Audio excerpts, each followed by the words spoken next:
जय हिंद दोस्तों। और आज हम पढ़ने वाले हैं पर्यावरण, जो यूपीएससी और स्टेट पीसीएस के एग्ज़ाम के लिए बहुत ही ज़्यादा इम्पोर्टेंट है।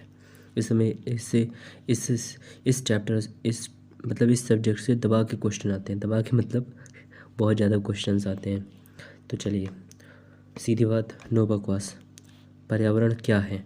सामान्य परिचय। तो सौरमंडल के 7 ग्रहों में पृथ्वी इकलौता ऐसा ग्रह है जहाँ जीवन संभव है। भाई साहब, यही सिर्फ एक ऐसा ग्रह है जहाँ जीवन है, ठीक है। इसका कारण यहाँ का पर्यावरण है। पर्यावरण क्या है इसकी विवेचना पर्यावरण क्या है इसकी विवेचना अलग अलग क्षेत्रों में काम कर रहे व्यक्तियों द्वारा भिन्न भिन्न तरीके से की जाती है। भौतिक वैज्ञानिक इसे भौतिक पर्यावरण के रूप में उल्लेखित करते हैं। जीव वैज्ञानिक इसे जैविक पर्यावरण के रूप में देखते हैं तथा इसमें जैवमंडल के जीवित जीवों को सम्मिलित करते हैं। धीमे धीमे पढ़ेंगे, लेकिन सिर्फ पढ़ेंगे, क्योंकि भाई मैं भी विद्यार्थी हूँ, आप भी लोगों की तरह। हम सबका एक ड्रीम है, ऐसा मेरा भी है। उस ड्रीम को साथ में पूरा करेंगे, सारे हिंदुस्तानी पूरा करेंगे। सीट्स लिमिटेड हैं, लेकिन जम के मेहनत करेंगे। जीवित जीवों को सम्मिलित करते हैं, ठीक है, तथा इसमें जैवमंडल के जीवित जीवों को सम्मिलित करते हैं।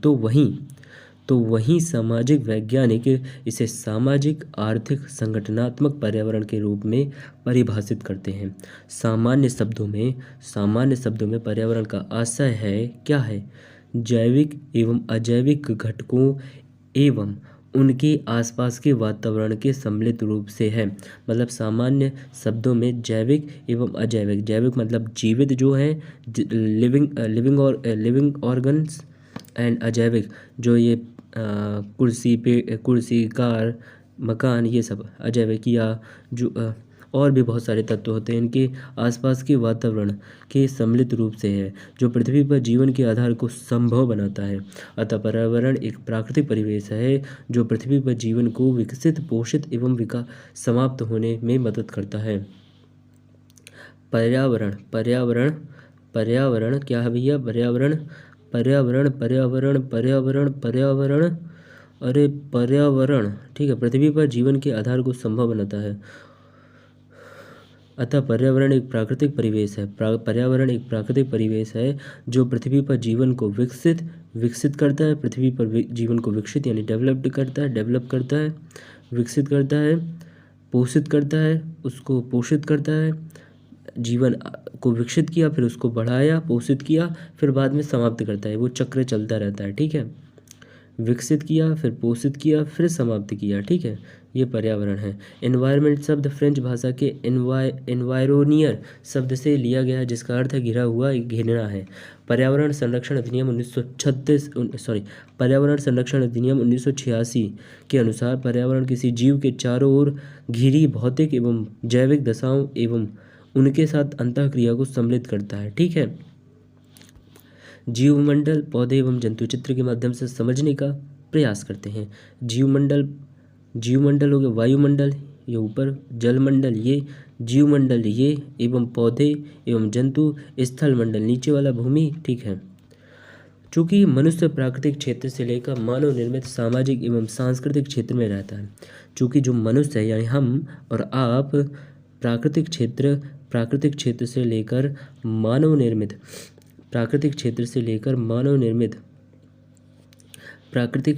लेकर मानव निर्मित सामाजिक एवं सांस्कृतिक क्षेत्र में रहता है। अतः यह सभी पर्यावरण की रचना करते हैं। प्रकृति में जीव केवल उपयुक्त वातावरण में ही जीवित रह सकते हैं। वे एक दूसरे के साथ पारस्परिक क्रिया करते हैं एवं पर्यावरण के संपूर्ण जटिल कारकों द्वारा प्रभावित होते हैं। पर्यावरण सभी जैविक तथा अजैविक अवयवों का सम्मिश्रण है। पर्यावरण जैविक यानी जिसमें जीवन होता है, अजैविक जो निर्जीव होती हैं उन अवयवों यानी उन तत्वों का सम्मिश्रण है। पर्यावरण के विभिन्न अवयव एक दूसरे से जुड़े हुए और परस्पर आश्रित होते हैं। भैया जुड़े हुए भी हैं और आश्रित भी, यानी एक दूसरे के ऊपर डिपेंडेंट भी हैं। पर्यावरण के कुछ कारक संसाधन के रूप में, जबकि दूसरे कारक नियंत्रक के रूप में कार्य करते हैं। ठीक है, अब आगे देखते हैं पर्यावरण के घटक तथा पर्यावरणीय कारक, components of environment and environmental factors.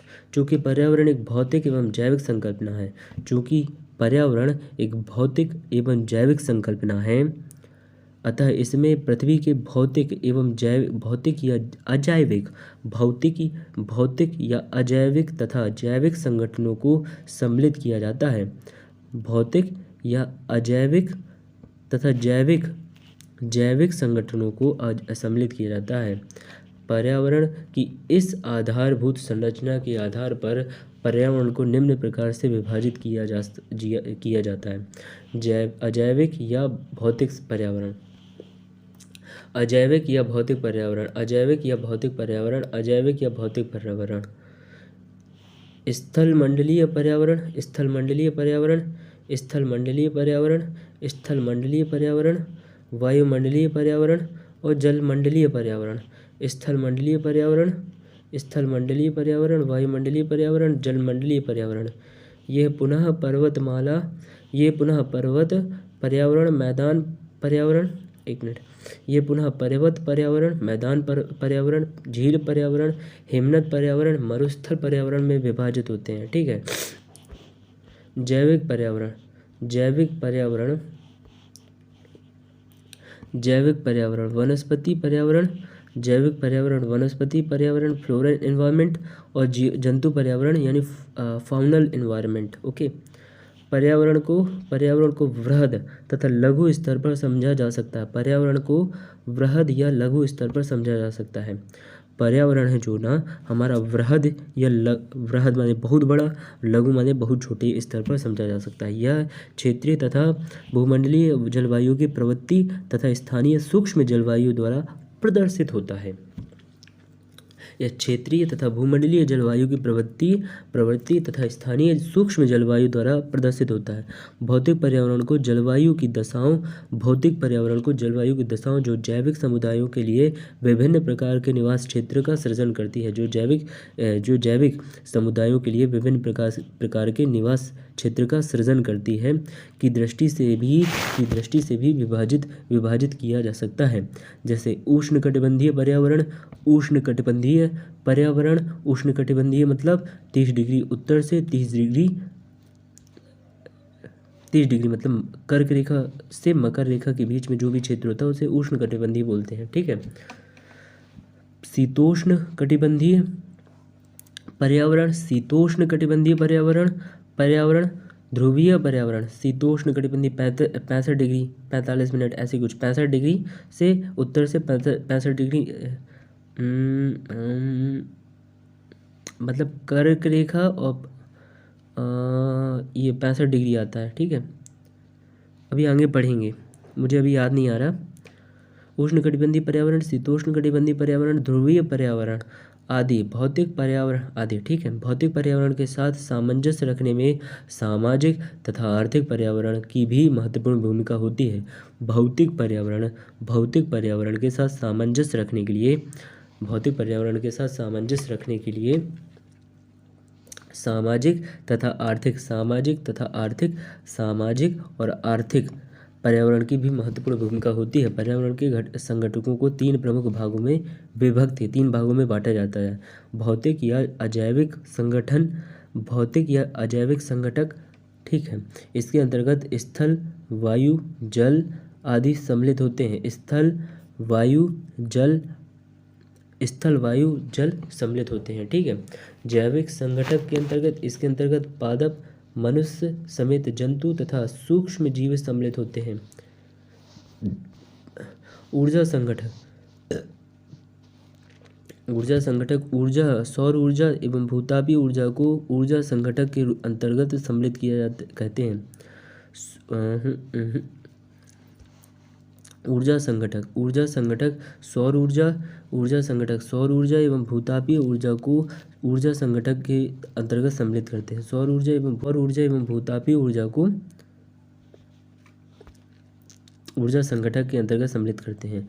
भौतिक या अजैविक संगठक, फिजिकल और अबायोटिक कंपोनेंट्स, भौतिक संगठन।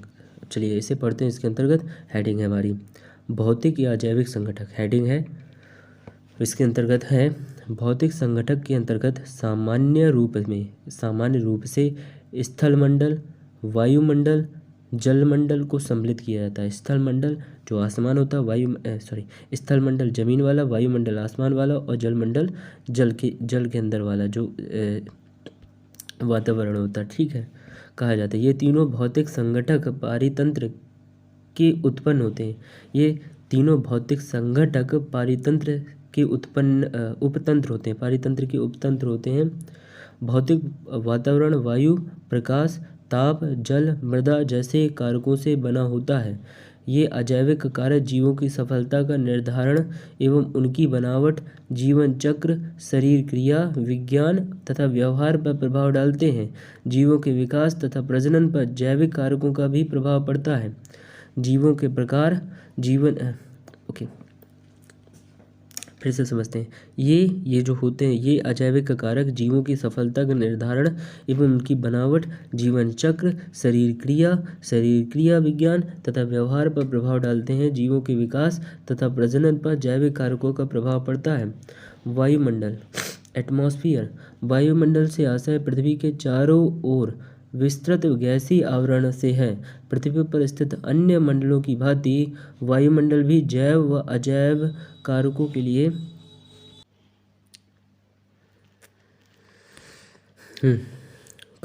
महत्वपूर्ण है, क्योंकि वायुमंडल की संरचना व संगठन जीवों व वनस्पति की क्रियाओं को प्रभावित करते हैं। वायुमंडल गैस, जलवाष्प एवं धूल कण का मिश्रण है। वायुमंडल गैस, जलवाष्प एवं धूल कण का मिश्रण है। वायुमंडल में उपस्थित गैस पौधों के प्रकाश संश्लेषण, ग्रीन हाउस प्रभाव तथा जीव व वनस्पतियों को जीवित रखने के लिए आवश्यक स्रोत है। ठीक है, वायुमंडल में उपस्थित जो गैस हैं वो पौधों के प्रकाश संश्लेषण, ग्रीन हाउस प्रभाव तथा जीव व वनस्पतियों को जीवित रखने के लिए आवश्यक स्रोत हैं। ठीक है, आवश्यक स्रोत है। वायुमंडल की संरचना के भाग क्षोभमंडल, समताप मंडल पर्यावरण को महत्वपूर्ण रूप से प्रभावित करते हैं। जल वाटर जल पृथ्वी पर प्राकृतिक रूप से पाए जाने वाले एकमात्र अकार्बनिक तरल पदार्थ है, जो कि H2O इसका रासायनिक सूत्र होता है H2O। ठीक है, जो कि संसाधन, पारिस्थितिकी या आवास के रूप में कार्य करता है। संसाधन के रूप में जल का कार्य होता है, पारिस्थितिकी यानी कि जल के अंदर भी जीव रहते हैं, या आवास। ठीक है, पृथ्वी पर जल की कुल मात्रा समान रहती है, जबकि यह एक रूप से दूसरे रूप में परिवर्तित होता है। यह प्रक्रिया ही जल चक्र कहलाती है। जल जीवों की विभिन्न प्रक्रियाओं को नियंत्रित करता है। यह वनस्पति प्रकार तथा उसके संगठन पर भी महत्वपूर्ण प्रभाव डालता है। ठीक है, जलीय तंत्र में oxygen, carbon dioxide, carbon dioxide तथा अन्य गैसें जल में आंशिक रूप से घुली रहती हैं। साधारणतया गहरी झीलों व भारी मात्रा में कार्बनिक पदार्थ वाले जलाशयों में पादप प्लवकों तथा अन्य जलीय जीवों की वृद्धि के लिए ऑक्सीजन सीमाकारी कारक का कार्य करती है। फिर से समझिए, आमतौर पर गहरी झील होती हैं वह भारी मात्रा में कार्बनिक पदार्थ वाले जलाशयों में पादप प्लवक होते हैं तथा अन्य जलीय जीवों की वृद्धि के लिए ऑक्सीजन सीमाकारी कारक का कार्य करती है। जल के अंदर ऑक्सीजन की पूर्ति का नियंत्रण वायु से तथा जलीय पौधों के प्रकाश संश्लेषण से उत्पन्न गैस के विसर्जन द्वारा होता है। मृदा भूपर्पटी की सबसे ऊपरी परत है। जो कि खनिज तथा आंशिक रूप से अपघटनीय कार्बनिक पदार्थों से निर्मित होती है। मृदा का निर्माण सेलों का अपने स्थानों पर अपक्षय,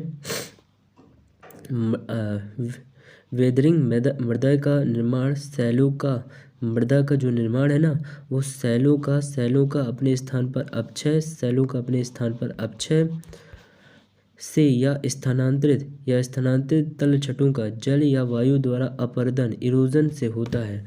मृदा में पौधों, फसलों, घास स्थल तथा वनों की वृद्धि होती है, जिन पर मानव भोजन, वस्त्र यानी रेशे, लकड़ी तथा निर्माण सामग्री के लिए आश्रित रहता है। मृदा का खनिज अवयव उसके मूल पदार्थों के खनिज तथा अपक्षय पर निर्भर है। मृदा का जो खनिज अवयव है वो उसके मूल पदार्थों के खनिज तथा अपक्षय पर निर्भर है। जैविक संघटक बायोटिक कंपोनेंट्स। पर्यावरण के जैविक संघटक का निर्माण 3 निम्नलिखित उपतंत्रों द्वारा होता है। पादप जैविक संघटक। पादप जीव और सूक्ष्मजीवी। ठीक है, पहला है पादप जैविक संगठकों में पादप जैविक संगठकों में सर्वाधिक महत्वपूर्ण होते हैं, क्योंकि पौधे ही जैविक पदार्थों का निर्माण करते हैं जिनका उपयोग पौधे स्वयं करते हैं। साथ ही मानव सहित जंतु तथा सूक्ष्म जीव प्रत्यक्ष या अप्रत्यक्ष रूप में इन्हीं पौधों पर निर्भर रहते हैं। पौधे पर्यावरण के विभिन्न संघटकों में जैविक पदार्थों या पोषक तत्वों के गमन को संभव बनाते हैं। पौधे पर्यावरण के विभिन्न संघटकों में जैविक पदार्थों तथा पोषक तत्वों के गमन को संभव बनाते हैं। हरे पौधे अपना आहार स्वयं तैयार करते हैं, अतः वे स्वपोषित यानी कि ऑटोट्रोफ्स कहलाते हैं। हरे पौधे अपना आहार स्वयं तैयार करते हैं। ठीक है, अपना आहार स्वयं तैयार करते हैं, वो स्वपोषित कहलाते हैं। जीव स्वपोषित एवं परपोषित दोनों प्रकार के होते हैं। जो जीव होते हैं वह स्वपोषित एवं परपोषित यानी स्वपोषित खुद के ऊपर निर्भर और परपोषित दूसरों के ऊपर निर्भर, दोनों प्रकार के होते हैं। परंतु अधिकांश जीव परपोषित होते हैं। स्वपोषित जीव अपने आहार का निर्माण स्वयं करते हैं, जैसे साइनोबैक्टीरिया पर्णहरित यानी क्लोरोफिल की उपस्थिति में एवं इक्लोरोटिका एक प्रकार का समुद्री घोंघा जो शैवालों एल्गी से क्लोरोफिल ग्रहण कर अपना भोजन स्वयं निर्मित करता है। परपोषित जीव अपने आहार हेतु अन्य साधनों पर निर्भर रहते हैं। जैविक पदार्थों की सुलभता के आधार पर परपोषित जीव 3 प्रकार के होते हैं: मृतजीवी, परजीवी और प्राणी समभोजी। सैप्रोफाइट्स मृतजीवी वे जीव जो मृत पौधे तथा जीवों से घुलित रूप में कार्बनिक यौगिकों को प्राप्त करते हैं। वे जीव जो मृत पौधों तथा जीवों से घुलित रूप में कार्बनिक यौगिकों को प्राप्त करते हैं। परजीवी यानी पैरासाइट्स वे जीव जो अपने आहार हेतु अन्य जीवित जीवों पर निर्भर रहते हैं। पैरासाइट्स परजीवी वे जीव जो अपने आहार हेतु अन्य जीवित जीवों पर निर्भर करते हैं। प्राणी समभोजी होलोजोइक वे जंतु जो अपना आहार अपने मुख द्वारा ग्रहण करते हैं। सभी बड़े जंतु इसी श्रेणी के अंतर्गत आते हैं, जैसे हाथी, गाय, बैल, ऊंट आदि। ठीक है। सूक्ष्मजीवी माइक्रो ऑर्गेनिज्म सूक्ष्म जीवों को वियोजक यानी डिकम्पोजर्स भी कहते हैं। ये मृत पौधों जंतुओं के जैविक पदार्थों को सड़ा गलाकर वियोजित करते हैं। वियोजन प्रक्रिया के दौरान जैसे आपने देखा होगा गाँव के रोड किनारे जानवरों को मरे हुए जानवरों को ऐसे ही डाल देते हैं, तो वहाँ से बहुत ही दुर्गंध आने लगती है। तो वो जो जीव होते हैं ना वो उस बॉडी को खा रहे होते हैं। ठीक है, ये चक्र चलता रहता है जीवन का। ये मृत पौधे सूक्ष्म जंतुओं के जैविक पदार्थों को सड़ा गलाकर वियोजित करते हैं।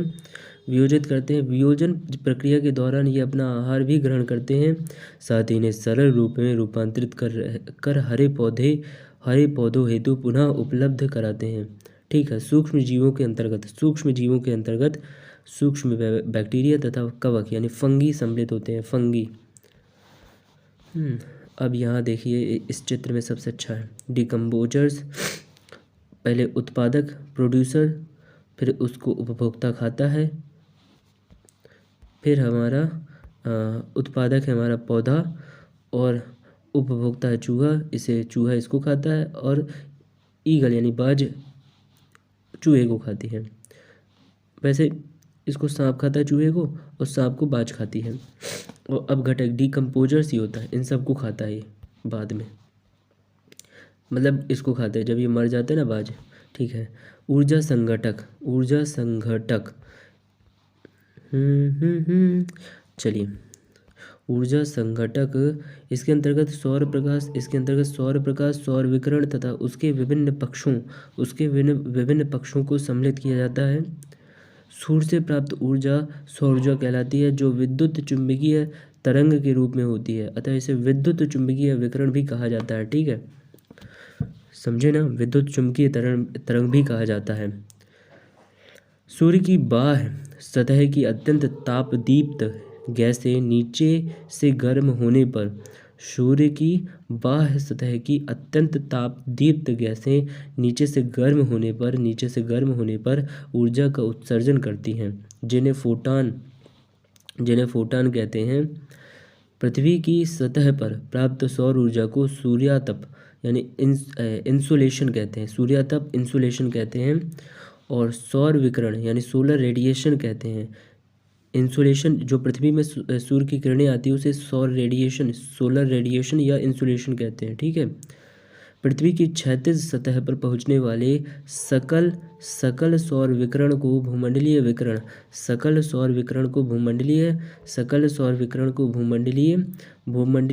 कहते हैं। ठीक है। सूर्य की यह ऊर्जा पृथ्वी के तापमान में महत्वपूर्ण भूमिका निभाती है, जो पृथ्वी के सभी जीवों के क्रियाकलापों एवं भौतिक पर्यावरण को भी प्रभावित करती है। जो पृथ्वी के तापमान में महत्वपूर्ण भूमिका एक तो निभाती है, जो पृथ्वी के सभी जीवों के क्रियाकलापों एवं भौतिक पर्यावरण को भी प्रभावित करती है। ऊर्जा संघटक के अंतर्गत प्रकाश तथा तापमान को सम्मिलित किया जाता है। अब प्रकाश समझते हैं। पृथ्वी पर अवस्थित प्राय सभी जीवों के लिए प्रत्यक्ष या अप्रत्यक्ष रूप से सूर्य ही ऊर्जा का अंतिम स्रोत है। सौर स्पेक्ट्रम, दृश्य प्रकाश एवं लंबी तथा सूक्ष्म तरंग। पहली बात तो यह है कि सारी ऊर्जा का स्रोत सूर्य ही है। प्रत्यक्ष या अप्रत्यक्ष रूप से सूर्य ही ऊर्जा का अंतिम स्रोत है। सौर स्पेक्ट्रम दृश्य प्रकाश एवं लंबी तथा सूक्ष्म तरंग विकिरण से निर्मित होती है। सूक्ष्म तरंग विकिरण में कॉस्मिक किरणें, सूक्ष्म तरंग विकिरण में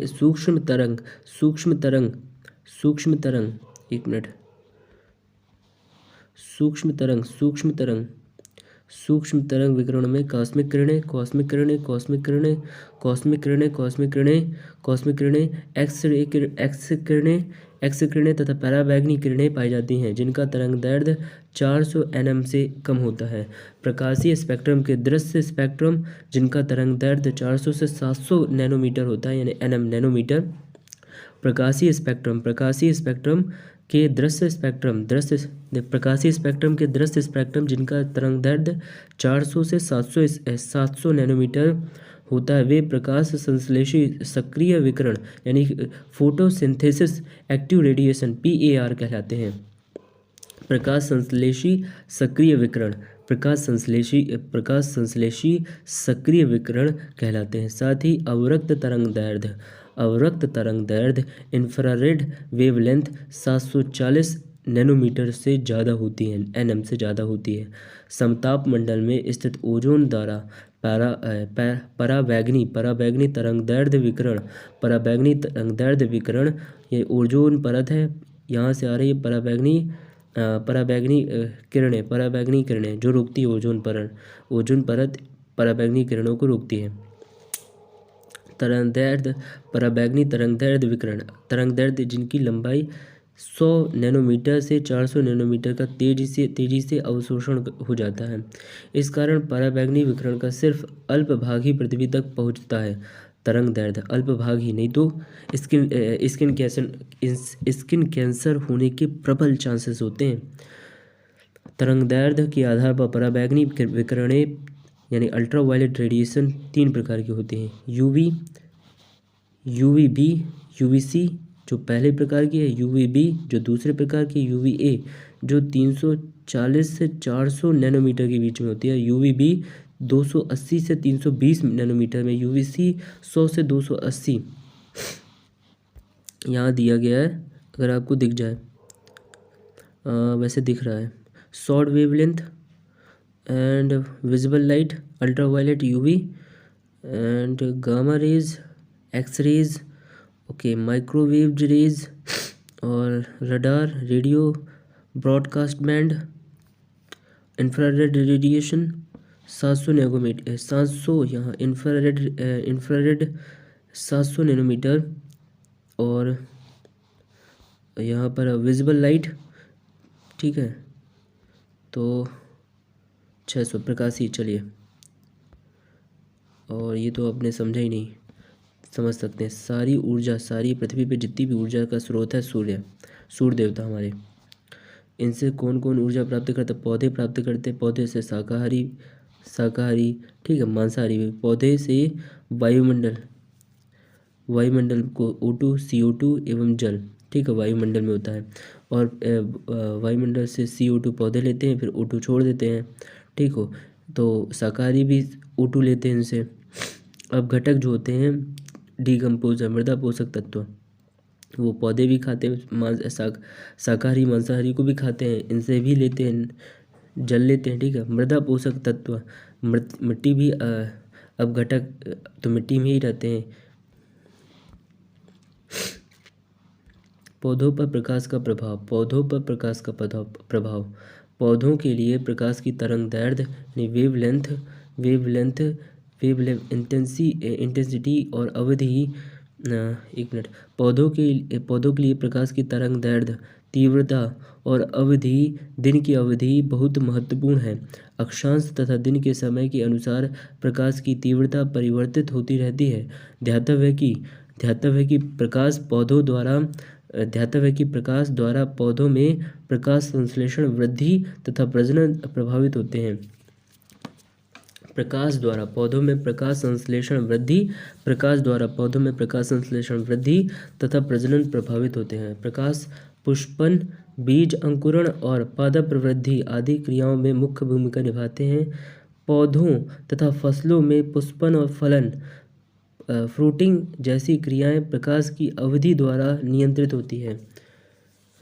पौधों तथा फसलों में पुष्पन तथा फलन, फ्रूटिंग जैसी क्रियाएं प्रकाश की अवधि द्वारा नियंत्रित होती है। बहुत से प्राणियों में प्रवासिता यानी माइग्रेशन, शीत निष्क्रियता तथा प्रजनन व्यवहार को निर्धारित करने में भी प्रकाश की भूमिका होती है, ठीक है। जलीय तंत्र पर प्रकाश का प्रभाव, जैसे डिस्कवरी में देखा होगा, बढ़िया सर्दी के मौसम में समुद्र के बीच में धूप में बैठे हैं कछुए, बढ़िया मगरमच्छ एकदम आनंद लेके उनका भी मौसम होता है। जलीय तंत्र पर प्रकाश का प्रभाव, जलीय तंत्र में अधिकांश जैविक क्रियाएं प्रकाश की उपलब्धता द्वारा नियंत्रित होती हैं। जलीय तंत्र में अधिकांश जैविक क्रियाएं जो होती हैं वो प्रकाश की उपलब्धता द्वारा नियंत्रित होती है। गहरे पानी जैसे समुद्र और झील तंत्र में पौधों के लिए प्रकाश सदैव एक सीमित कारक होता है। जलीय तंत्र में प्रकाश की उपस्थिति से उत्पादक तथा उपभोक्ता की उपस्थिति निर्धारित होती है। जलीय तंत्र में प्रकाश की उपस्थिति से उत्पादक तथा उपभोक्ता की स्थिति निर्धारित होती है, ठीक है। उदाहरण के लिए पादप प्लवक यानी फाइटोप्लैंक्टन जल की प्रकाशित सतह पर रहते हैं, जबकि नितलस्थ यानी बेंटिक जीव झील के तलछट पर रहते हैं। प्रकाश की वेधन क्षमता यानी कि पेंट्रेशन के आधार पर झील को 3 भागों में बांटा गया है। पहला है हमारा वेलांचल क्षेत्र, ठीक है। झील के किनारों पर छिछला जल होता है। झील के किनारों पर, मान लीजिए ये झील है हमारी, इसके किनारे पर छिछला जल होता है, ठीक। इसके किनारे पर यहाँ पर छिछला जल होता है, जहाँ पर अधिकतर जल युक्त वनस्पति उगती है। इसमें प्रकाश छिछले पानी को भेदते हुए जाता है। इसमें जो प्रकाश होता है ना, वो छिछले पानी को भेदते हुए नीचे जाता है, ठीक है।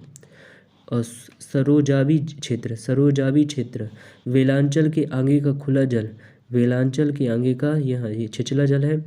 इसके आगे का जो खुला क्षेत्र होता है, इसके आगे का जो खुला क्षेत्र होता है, जहाँ पादप प्लवक यानी फाइटोप्लैंक्टन प्रचुरता से वृद्धि करते हैं, जहाँ पादप प्लवक प्रचुरता से वृद्धि करते हैं, जल की स्वच्छता के आधार पर इस क्षेत्र में प्रकाश 20 से 40 मीटर तक की गहराई में पहुँच जाता है, ठीक है। गहरा क्षेत्र, एप्सल जोन। गहरा क्षेत्र, एप्सल जोन वह अंधकार क्षेत्र जहाँ प्रकाश जाता ही नहीं है, प्रकाश की पहुँच ही नहीं होती, उसे गहरा क्षेत्र कहते हैं। झीलों व तालाबों की तलीय मिट्टी नितलस्थ क्षेत्र यानी बेंथिक जोन कहलाती है।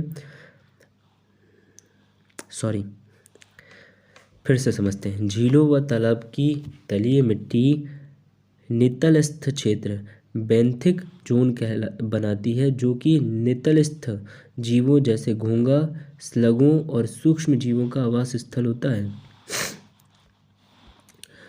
स्थलीय पौधे देखिए, इस चित्र के माध्यम से समझते हैं। स्थलीय पौधे ये हो गए।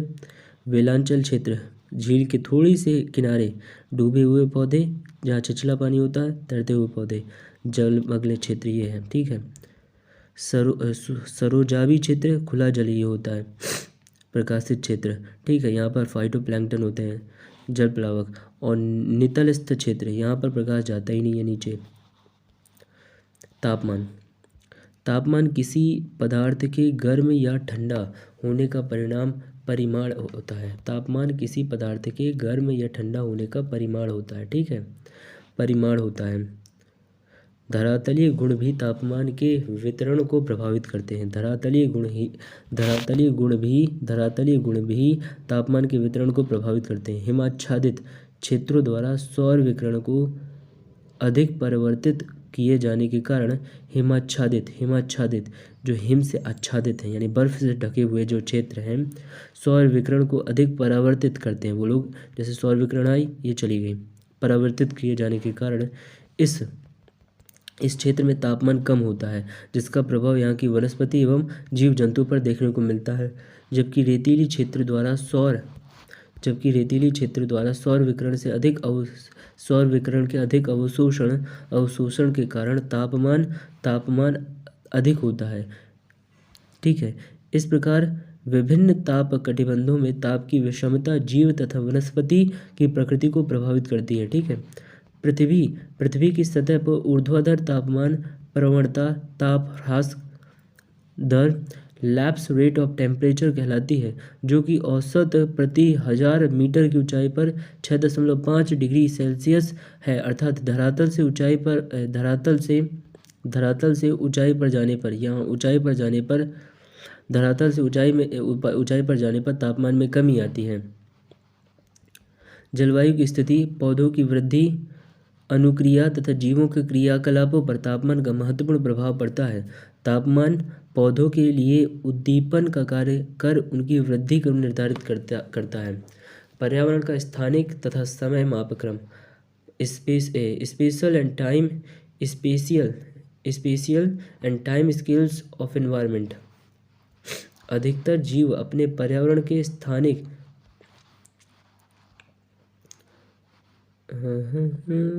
सौगंध मुझे इस मिट्टी की, मैं देश नहीं झुकने दूंगा। अधिकतर जीव अपने पर्यावरण के स्थानिक तथा समय मापक्रम के अनुरूप पारस्परिक क्रिया करते हैं। उदाहरण के रूप में जो अधिकतर जीव होते हैं अपने पर्यावरण के स्थानिक तथा समय मापक्रम के अनुरूप पारस्परिक क्रिया करते हैं। उदाहरण के रूप में मृदा में स्थित एक जीवाणु 1 घन सेंटीमीटर क्षेत्र से भी कम भाग में वायु तथा जल से पारस्परिक क्रिया करता है। अधिकतर जीव अपने पर्यावरण के स्थानिक तथा समय मापक्रम के अनुरूप पारस्परिक क्रिया करते हैं। उदाहरण के रूप में मृदा में स्थित एक जीवाणु एक घन, देख रहे हैं ना आप मुझे? नहीं भी देख रहे तो कोई बात नहीं, सुनिए बस, आप सुनते रहेंगे, हम सबका काम होता रहेगा। अधिकतर जीव अपने पर्यावरण के स्थानिक तथा समय मापक्रम के अनुरूप पारस्परिक क्रिया करते हैं।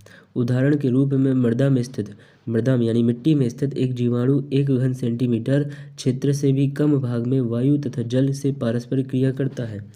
दूसरी तरफ एक वृक्ष एक बड़े स्थानिक स्तर पर वायु, जल तथा मृदा के साथ पारस्परिक क्रिया करता है। छोटा से छोटा, बड़ा सा बड़ा। जलवायु में परिवर्तन, मृदा प्रकार तथा स्थलाकृति में अंतर के कारण विभिन्न स्थानों का पर्यावरण भिन्न भिन्न होता है। जलवायु में परिवर्तन, मृदा प्रकार तथा स्थलाकृति में अंतर के कारण विभिन्न स्थानों का पर्यावरण भिन्न भिन्न होता है। जीवों के क्रियाकलापों द्वारा पदार्थों तथा ऊर्जा के आदान प्रदान से जलमंडल, निचला वायुमंडल तथा स्थलमंडल की ऊपरी सतह प्रभावित होती है। जीवों के क्रियाकलापों द्वारा पदार्थों तथा ऊर्जा के आदान प्रदान से जलमंडल, निचला वायुमंडल तथा स्थलमंडल की ऊपरी सतह प्रभावित होती है। जीवों का बाह्य वातावरण, इसमें तो बिल्कुल ही नहीं दिख रहा। जीवों का जो बाह्य वातावरण है, जीवों का बाह्य वातावरण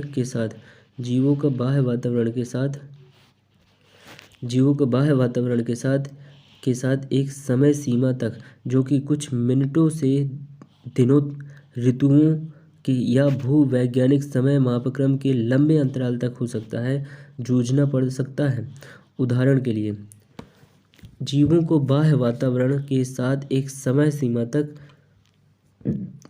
जूझना पड़ सकता है। उदाहरण के लिए, जलीय परिवेश में प्रकाश की स्थिति में परिवर्तन होने से कुछ ही दिनों में पादप प्लवकों की संख्या में परिवर्तन हो सकता है, यानी फाइटोप्लैंक्टन की स्थिति में परिवर्तन हो सकता है अगर तापमान में कुछ परिवर्तन होता है बहुत ही जल्दी समय पर। दूसरी ओर स्थलमंडल में यह परिवर्तन धीरे धीरे एक लंबे अंतराल में होता है। स्थानिक तथा पर्यावरण के समय मापक्रम को जलवायु महत्वपूर्ण रूप से प्रभावित करती है।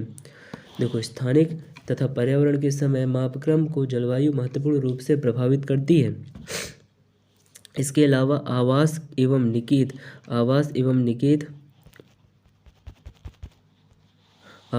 निकेत भी जीवों व पर्यावरण की अंतःक्रिया को प्रभावित बनाते हैं। जलवायु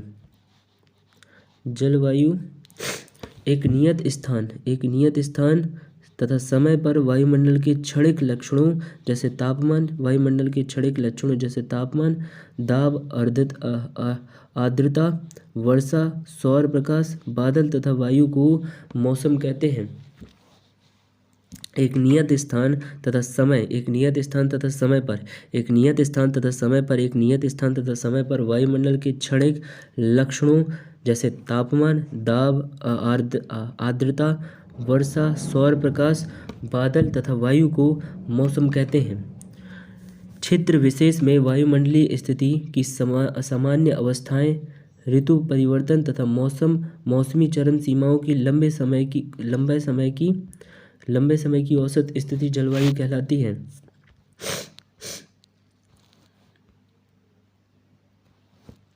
एक मिनट।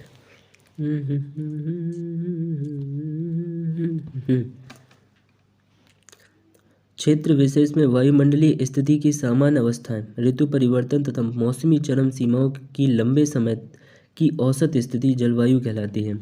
इस प्रकार मौसम में घंटा, दिन या साप्ताहिक परिवर्तन होता है, जबकि जलवायु एक लंबे समय अंतराल पर ऋतुओं या वर्षों के आधार पर तय होता है। मौसम घंटा, दिन या साप्ताहिक परिवर्तन होता है मौसम में, ठीक है। लेकिन जलवायु में एक लंबे समय अंतराल पर ऋतुओं या वर्षों के आधार पर तय होता है। तापमान तथा वर्षा के प्रमुख तापमान तथा वर्षा वे प्रमुख कारक हैं जो किसी क्षेत्र की जलवायु तापमान तथा वर्षा वे प्रमुख कारक हैं जो किसी क्षेत्र की जलवायु का निर्धारण करते हैं। विभिन्न क्षेत्रों में विभेदी सौर विकिरण के विविध निवेश तथा वायु एवं समुद्री लहरों द्वारा ताप ऊर्जा के स्थानांतरण से तापमान वर्षा तथा आर्द्रता में बदलाव से भूमंडलीय जलवायु का निर्माण होता है। देखो यहाँ से स्टार्ट होता है। विभिन्न क्षेत्रों में विभेदी सौर विकिरण के विविध निवेश तथा वायु एवं समुद्री लहरों द्वारा वायु और समुद्री लहरों द्वारा ताप ऊर्जा के स्थानांतरण से वायु के द्वारा ताप ऊर्जा का स्थानांतरण और समुद्री लहरों के द्वारा ताप ऊर्जा का स्थानांतरण से तापमान वर्षा तथा आर्द्रता में बदलाव से भूमंडलीय जलवायु का निर्माण होता है। भूमंडल की जलवायु का निर्माण होता है जो कि पृथ्वी पर स्थित सभी जीवों को संचालित करता है। सूक्ष्म जलवायु यानी माइक्रो क्लाइमेट। सूक्ष्म जलवायु की वह स्थिति है जो कि स्थानीय स्तर पर या छोटे क्षेत्रों में पाई जाती है। सूक्ष्म जलवायु की वह स्थिति है जो कि स्थानीय स्तर पर या छोटे क्षेत्रों में पाई जाती है। सूक्ष्म जलवायु साधारणतः उपस्थित क्षेत्रीय जलवायु स्थितियों से भिन्न होती है। सूक्ष्म जलवायु साधारणतः उपस्थित क्षेत्रीय जलवायु स्थितियों से भिन्न होती है। जैसे घने जंगलों में वृक्षों की पत्तियां वृक्षों की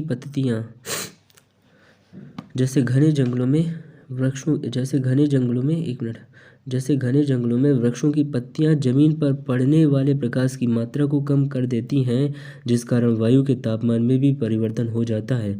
वनों के अंदर दिन में वायु का तापमान बाहर के तापमान से कम रहता है। साथ ही वनों के आंतरिक भाग में आर्द्रता की मात्रा समीपीय वन विहीन क्षेत्रों से अधिक होती है। आवास तथा निकेत हैबिटेट एंड नीचे वह स्थान जहाँ जीव निवास करते हैं आवास कहलाता है। ठीक है, जैसे मैं अपने आवास में रह रहा हूँ, आप सभी अपने आवास में रह रहे हैं। आवास स्पष्ट भौतिक लक्षणों से युक्त होता है, अर्थात आवास उस स्थान को इंगित करता है जहाँ संपूर्ण जैविक समुदाय निवास करता है। उदाहरण के तौर पर वन आवास में कई तरह की प्रजातियाँ पाई जाती हैं।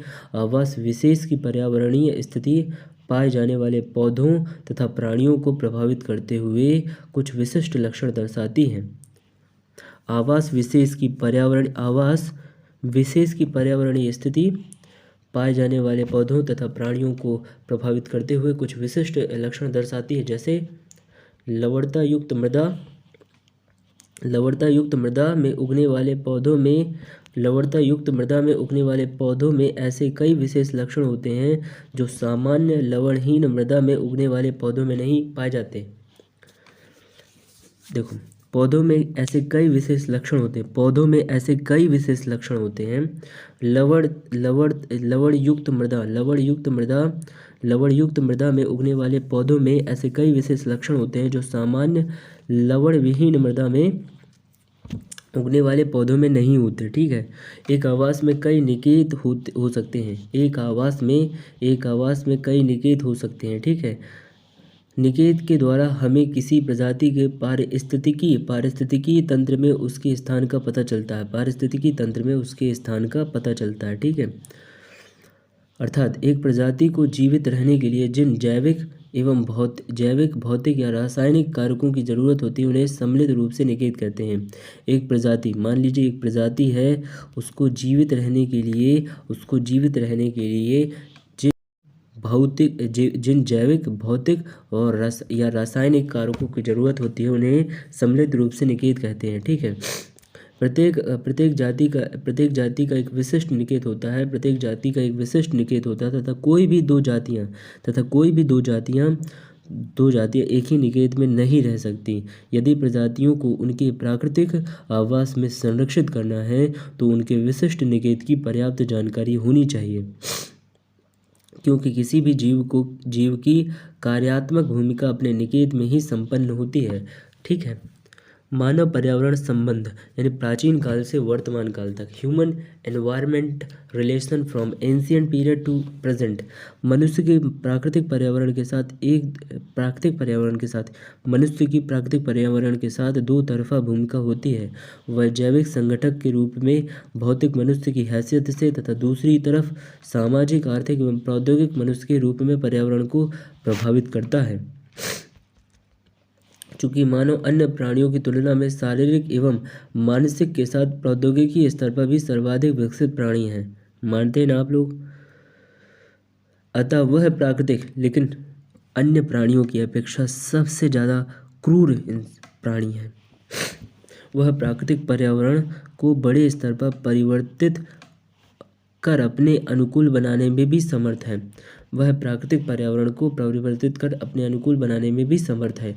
प्रारंभ में आदि मानव की भौतिक पर्यावरण की कार्यात्मकता में दो प्रकार की भूमिका होती थी, ग्राही एवं दाता की, यानी कि रिसीवर एंड टेकर। अर्थात मनुष्य भौतिक पर्यावरण से अन्य चीज़ों के समान संसाधन प्राप्त करता था तथा पर्यावरणीय संसाधनों में अपना योगदान भी करता था, यथा फलों के बीजों को अनजाने में बिखेर कर खाता था। बीज आए फेंक दिए, अब बीज से वृक्ष उत्पन्न हो गया, फिर उन्हीं वृक्षों से फल लिया, फिर खाया, फेंक दिया। ठीक है।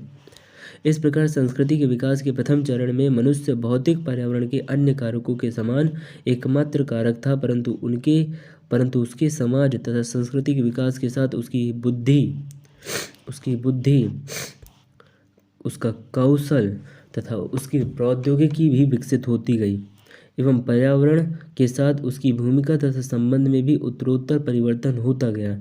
इस प्रकार मानव की प्राकृतिक पर्यावरण के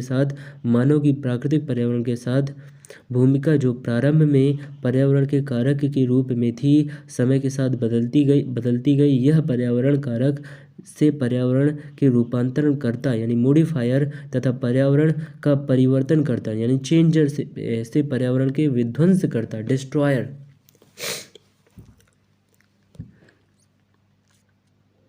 पहले पर्यावरण का कारक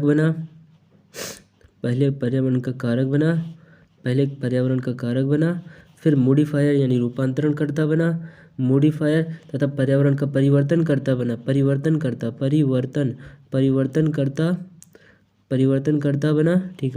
करता बना यानी चेंजर बना, चेंजर के बाद पर्यावरण के विध्वंस करता तक हमने सफर तय किया है, डिस्ट्रॉयर हो गई। इस तरह मानव की भूमिका प्रकृति के साथ बदलती चली गई। जो मानव प्रारंभ में प्रकृति का अंग तथा साझेदार था, वही आगे चलकर उसका स्वामी बन बैठा। मानव पर्यावरण के मध्य बदलते संबंधों का मूल कारण प्रौद्योगिकी ही है, क्योंकि इसी ने प्रागैतिहासिक काल से लेकर वर्तमान के औद्योगिक काल तक मानव पर्यावरण संबंधों में आमूलचूल परिवर्तन किया है। सत्य यह है कि प्रौद्योगिकी चाहे प्राचीन हो या नवीन, समय के साथ मानव पर्यावरण संबंधों में किसी न किसी प्रकार का परिवर्तन अवश्य करती है। प्राकृतिक पारिस्थितिकी तंत्र में बाह्य परिवर्तनों को आत्मसात करने की क्षमता होती है। प्राकृतिक पारिस्थितिक तंत्र में बाह्य परिवर्तनों को आत्मसात करने की क्षमता होती है, परंतु जब बाह्य परिवर्तन प्राकृतिक पर्यावरण की आत्मसात करने की क्षमता से अधिक हो जाती है, तो पर्यावरण अवनयन एनवायरमेंटल डिग्रेडेशन प्रारंभ हो जाता है तथा दूरगामी प्रभाव वाली पर्यावरणीय समस्याएं पैदा होने लगी हैं। ठीक है। दूरगामी प्रभाव वाली पर्यावरणीय समस्याएं पैदा होने लगती हैं। वर्तमान जो प्रौद्योगिकी है भाई साहब, मानव द्वारा प्राकृतिक पर्यावरण में किए गए परिवर्तन उसकी सहन शक्ति से कहीं अधिक हो गए हैं। अतः कई विनाशक पर्यावरणीय समस्या मनुष्य के समक्ष खड़ी हो गई है। ऐसी स्थिति में मनुष्य तथा पर्यावरण के मध्य बदलते संबंधों के ऐतिहासिक परिवेश में पर्यावरण अध्ययन का महत्व अत्यधिक हो जाता है, क्योंकि पर्यावरण अध्ययन द्वारा मानव के क्रियाकलापों द्वारा प्राकृतिक पर्यावरण पर पड़ने वाले कुप्रभावों को भली भांति उजागर किया जा सकता है। ठीक है। प्राचीन काल में मनुष्य द्वारा प्राकृतिक पर्यावरण के बीच संबंध काफ़ी संतुलित थे, लेकिन समय के साथ मनुष्य के व्यवहार में परिवर्तन, जो कि उपभोक्तावाद को दर्शाता है, कंज्यूमर हो गया मानव, के कारण यह संबंध असंतुलित हो गया है। प्रौद्योगिकी के विकास के साथ प्रारंभिक मानव अब भौतिक मानव के रूप में बदल चुका है। ठीक है, प्रारंभिक मानव अब भौतिक मानव के रूप में बदल चुका है। मानव पर्यावरण का कारक एवं पालक न होकर उसका विनाशक हो गया है। प्राकृतिक संसाधनों की सुलभता मनुष्य के क्रियाकलापों को प्रभावित करने वाले भौतिक पर्यावरण के पक्षों में सबसे महत्वपूर्ण है। पर्यावरण विज्ञान एवं पारिस्थितिकी के नियमों एवं सिद्धांतों का बिना अनुपालन किए प्राकृतिक संसाधनों का अंधाधुंध विदोहन, अनियोजित विकास निश्चित रूप से कई पर्यावरणीय तथा पारिस्थितिकी समस्याएं उत्पन्न करेगा। इस कारण मनुष्य का अस्तित्व ही खतरे में पड़ सकता है। अतः यह अत्यावश्यक हो गया है कि संपोषणीय पर्यावरण, संपोषणीय विकास, संपोषणीय अर्थव्यवस्था तथा संपोषणीय समाज के लक्ष्य की प्राप्ति हेतु मानव पर्यावरण संबंध को पुनः संतुलित किया जाए। संपोषणीय पर्यावरण, संपोषणीय विकास, संपोषणीय अर्थव्यवस्था तथा संपोषणीय समाज के लक्ष्य की प्राप्ति हेतु मानव पर्यावरण संबंध को पुनः संतुलित किया जाए। इसी अवधारणा को बल देने हेतु संयुक्त राष्ट्र संघ UNO द्वारा 17 सतत विकास लक्ष्यों को विकसित किया गया है। UNFCCC की प्रक्रिया को गति देने की कोशिश की जा रही है। साथ ही आर्थिक और सामाजिक विकास के लक्ष्य को सभी देशों में सतत विकास के संदर्भ में परिभाषित किए जाने की ज़रूरत है। किंतु देखना यह है कि आखिर वे कौन कौन से कारण थे जिनसे संबंधों में परिवर्तन संभव हुआ। कल तक नदियों के किनारे प्रारंभिक प्राचीन सभ्यताओं, जिन्हें नदी घाटी सभ्यता यानी जैसे सिंधु घाटी सभ्यता, मेसोपोटामिया की सभ्यता नील नदी के किनारे, ठीक है, सभ्यता कहा जाता है, को स्थापित करने वाला मानव आज उन्हीं नदियों की विनाश लीला, जम्मू कश्मीर और चेन्नई में आई बाढ़ इत्यादि का मूक दर्शक बन बैठा है। मानव पर्यावरण के मध्य बदलते संबंधों को प्रागैतिहासिक काल से वर्तमान काल तक 4 चरणों में विभाजित किया जाता है। पहला चरण है आदि मानव द्वारा आखेट करना एवं भोजन संग्रह करना। आखेट मतलब शिकार करना और भोजन को संग्रह करना। आदि मानव द्वारा कृषि कार्य प्रारंभ किया गया। आदि मानव द्वारा पशुपालन एवं पशुचारण का कार्य किया गया। और विज्ञान एवं प्रौद्योगिकी के विकास का काल, ठीक है। आखेट एवं भोजन संग्रह, आदिम मानव द्वारा भोजन एकत्र करने एवं जानवरों का शिकार करने का समय प्रागैतिहासिक काल कहलाता है। यह समय मानव संस्कृति एवं सभ्यता की शुरुआत का काल था। यह जो समय यानी प्रागैतिहासिक काल जो मानव संस्कृति एवं सभ्यता के शुरुआती विकास का काल था। इस काल में मनुष्य का एकमात्र कार्य उदर क्षुधा पूर्ति हेतु भोजन प्राप्ति था, यानी पेट की भूख को मिटाना था, जिसे वह पर्यावरण द्वारा कंदमूल फल से प्राप्त कर लेता था। समय के साथ आदिम मानव जंगली जानवरों का शिकार करने लगा। यह प्रकृति विदोहन की प्रथम घटना थी, परंतु विभिन्न प्रकार के औजारों के निर्माण एवं आग के आविष्कार ने मनुष्य की सोच में परिवर्तन ला दिया। अग्नि के असावधानीपूर्वक प्रयोग ने दावानल जैसी घटनाओं को जन्म दिया। यह अनजाने में प्राकृतिक पर्यावरण के विनाश की प्रथम घटना मानी गई।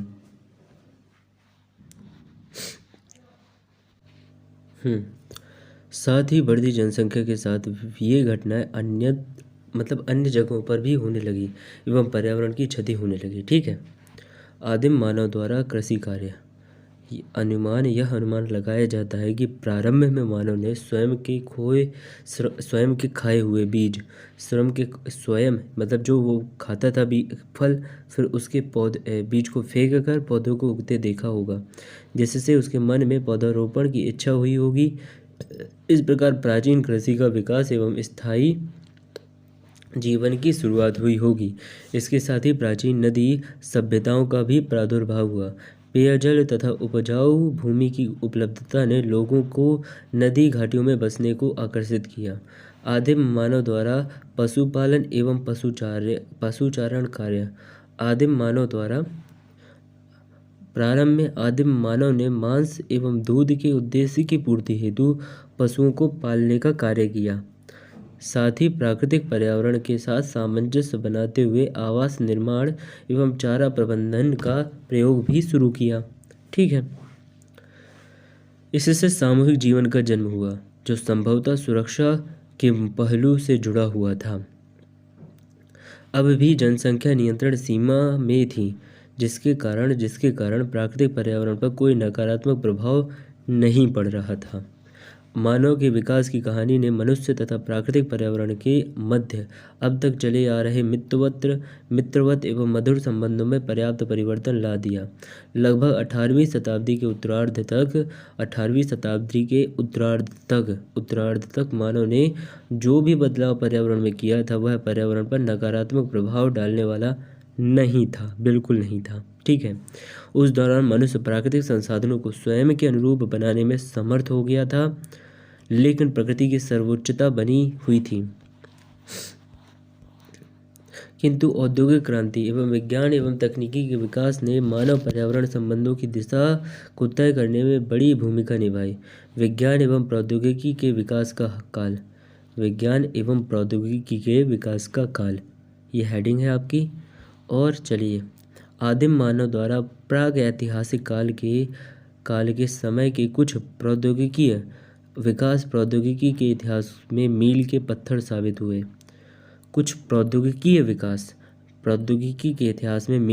साबित हुए। जैसे औजारों का निर्माण, आग का आविष्कार, पहिए का निर्माण, पौधों से भोजन प्राप्त करने एवं जानवरों के शिकार हेतु आदिम मानव ने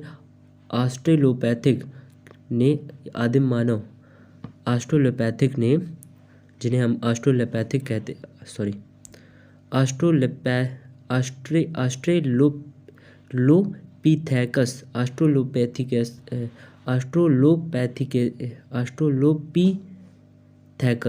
ने औजारों का निर्माण प्रारंभ किया। पत्थर से बनी हत्था लगी कुल्हाड़ी होमो इरेक्टस ने बनाई थी। किसने बनाई थी? होमो इरेक्टस ने बनाई थी। निएंडरथल हार्पून एवं भाले की शक्ल के औजारों का प्रयोग करते थे। निएंडरथल हार्पून एवं भाले की शक्ल के औजार का प्रयोग करते थे। ठीक है। निएंडरथल हार्पून हो गया। आदिम मानव द्वारा बनाए गए औजार नवपाषाण युग के परिचायक थे, जिनका उपयोग खत्म होने पर मानव ने कृषि युग में कदम रखा। ठीक है।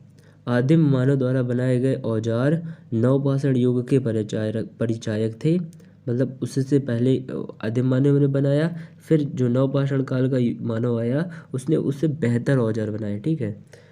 मानव ने कृषि युग में कदम रखा। मानव द्वारा विभिन्न आविष्कारों ने उसे ठंडे भागों में बस्ती बनाने, मांस को पकाकर खाने तथा खतरनाक जानवरों को दूर भगाने में सक्षम बनाया।